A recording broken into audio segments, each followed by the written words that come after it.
रजीम बिस्मिल्लाहिर्रहमानिर्रहीम। पाकिस्तान इस वक्त शदीद माशी बहरान का शिकार है और ख़ास तौर पर पिछले जो 6 महीने गुजरे आपके सामने है कि कितनी अनसर्टनिटी है। पिछले 6-8 महीने में डॉलर के रेट्स के लिए आप बात कर लें, किसी भी बिजनेसमैन से बात कर लें, सब लोग परेशान हैं। तमाम पूरा पाकिस्तान इस वक्त परेशान है, बेरोज़गारी फैली हुई है। आप सबके सामने तवानाई का बहरान अपनी जगह खड़ा हुआ है।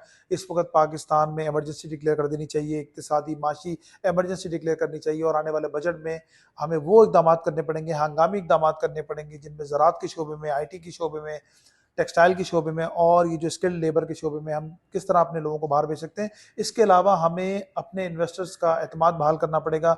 जो लोकल इन्वेस्टर्स हैं वो भी और जो फॉरेन इन्वेस्टर्स हैं उनको भी मदऊ करना पड़ेगा, यहाँ पे बुलाना पड़ेगा और आईटी सेक्टर के शोबे में, ज़राअत के शोबे में उनसे इन्वेस्टमेंट करानी पड़ेगी, टेक्सटाइल के शोबे में इन्वेस्टमेंट कराएं।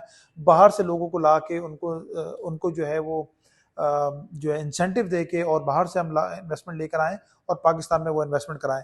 और आप सबके सामने है कि इस वक्त जो है वो कितने माशी पाकिस्तान परेशानियों से गुजर रहा है। इस वक्त एमरजेंसी डिक्लेयर कर देनी चाहिए, तमाम बिजनेसमैन को चाहिए, तमाम इदारों को चाहिए, तमाम सियासी जमातों को चाहिए कि मिल बैठ के बैठें और आइंदा आने वाले 10-20 साल का पाकिस्तान का रोड मैप तय करें। ना पिछली हुकूमतों के पास रोड मैप था, ना ये जो हुकूमत चल रही है इसके पास कोई रोड मैप है। आइए तमाम बिजनेसमैन, तमाम चैम्बर्स आगे बढ़ें, हुकूमतों से डिमांड करें, सियासी जमातों से डिमांड करें कि वो बैठें, इदारों से डिमांड करें कि वो बैठें और पाकिस्तान का सोचें। पाकिस्तान इस वक्त मेरे हिसाब से जंगी सूरत हाल से गुजर रहा है। Thank you.